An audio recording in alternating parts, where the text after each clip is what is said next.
এই শাকটাকে তোমরা কে কে চেনো আর কে কে চেনো না জানিও কিন্তু। এটাকে না চিকনি শাক বলে। তো চিকনি শাকের কিন্তু আলু বেগুন দিয়ে ডালটা আমার খেতে খুব ভালো লাগে। আর এটার অ্যাকচুয়ালি আর কী কী রান্না হয় সেটা আমার ঠিক জানা নেই, এই রান্নাটাই আমি একমাত্র জানি। তো চিকনি শাকটা ভালো করে বেছে তারপরে ছোটো ছোটো করে কেটে নিয়েছি। এই ডাঁটাগুলো একটু শক্ত হয়, তো যতটা সম্ভব ডাঁটাগুলো কেটে নেওয়াই উচিত। তারপরে নুন হলুদ দিয়ে ভালো করে এটাকে সিদ্ধ করে নেব, তার সাথে আলু বেগুন একসাথেই সমস্ত কিছু সিদ্ধ করে নামিয়ে নেব। তারপরে কড়াইতে কিছুটা সর্ষের তেল বা সাদা তেল, যেটা তোমরা খেতে ভালোবাসো, দিয়ে শুকনো লঙ্কা, তার সাথে কিছুটা ফোড়ন আর পেঁয়াজ দিয়ে ভাজা ভাজা হয়ে গেলে মশলাটা একটু ভালো করে কষিয়ে নেব।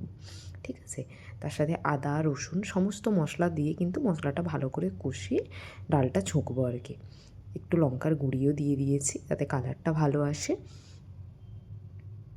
তো এই ডালটা না খেতে অসম্ভব ভালো হয়, তোমরা কিন্তু একবার বানিয়ে দেখতে পারো যারা এখনও খাওনি, বা চিকনি শাক যারা চেনো না, এইভাবে কিন্তু বানিয়ে দেখতে পারো। অল্প একটু গরম মশলার গুঁড়োও কিন্তু দিলাম। তো তোমরা বানিয়ে দেখো, আর খেয়ে কিন্তু অবশ্যই আমাকে জানিও যে কেমন খেতে লেগেছে। এইভাবেই বানিও। তো তার সাথে রসুন আদা সমস্ত কিছু দিয়ে একদম মাংসের মতো করে মশলাটাকে ভালো করে কষিয়ে নেবো। টমেটো থাকলে কিন্তু দিতে পারো, খুব ভালোই খেতে হয়। মশলাটা ভালো করে কষানো হয়ে গেলে সেদ্ধ করে রাখা ডালটা দিয়ে জাস্ট 2 মিনিট মতো একটু মশলার সাথে মিক্সড করে নামিয়ে নেব।